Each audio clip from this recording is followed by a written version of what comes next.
We have a question from Tommy. And Tommy does that one thing I hate the most.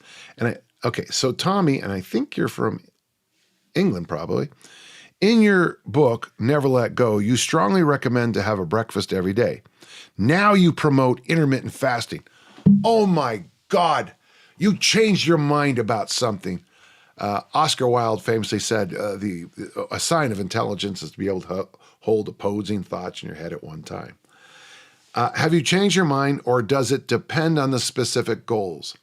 Well, yeah. So in the bulk of my career, Tommy, I worked with scholastic and collegiate athletes.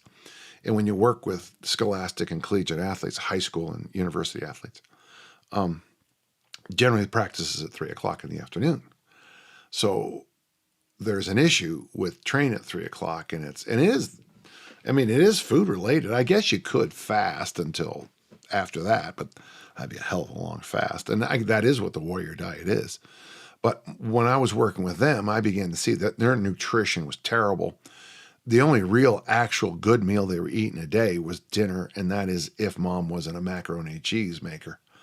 Because they would eat French fries at lunch. There's this place over here I go to eat sometimes, and it's next to an ice cream shop, and the kids eat French fries and ice cream. These are teenagers.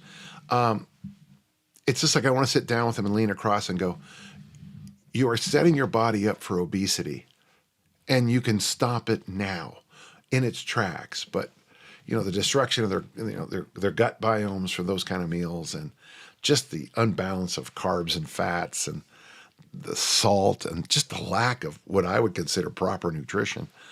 And then breakfast, if they eat it. So my athletes, I had a girl pass out one time. I think she said 7. I asked her what she had eaten, and I want to say it was 7. She goes, I had 7 French fries. And I'm like, 7 servings? No, she had 7 French fries. That was her.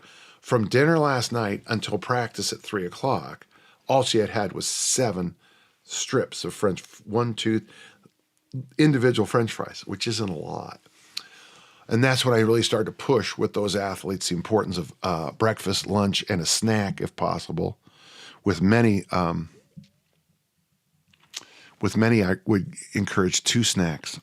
But when I'm working with the typical adult, I really push, okay. So performance, fasting would have value for performance. There's a value in fasting for performance. It would not be as you're preparing for the World Championships. It would be a deep off-season kind of thing to get yourself healthy. Because one of the things as you approach a long season, say 9 month, prep in a year, you probably prep up for 9 months, maybe 8, and then an easing up and a starting up period, 2 months each. Fasting would have value in there for your general health. You want to be, you don't want to get the cold. You don't want to get the flus. You want to have a structure of health. And I think fasting supports health. Most of the people I work with now are not scholastic and university athletes. Most people I now work are normal people, general population, and what I call everybody else.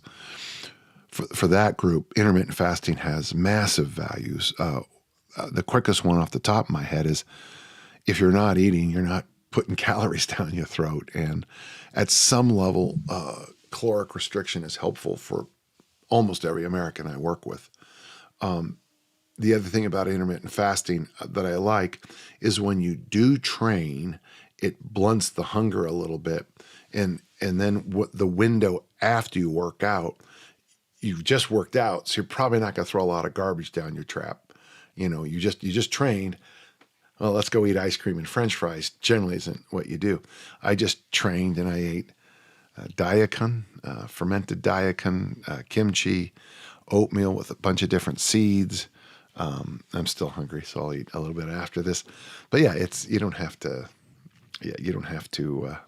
They're not separate. It's just different times for different needs. Okay, thank you.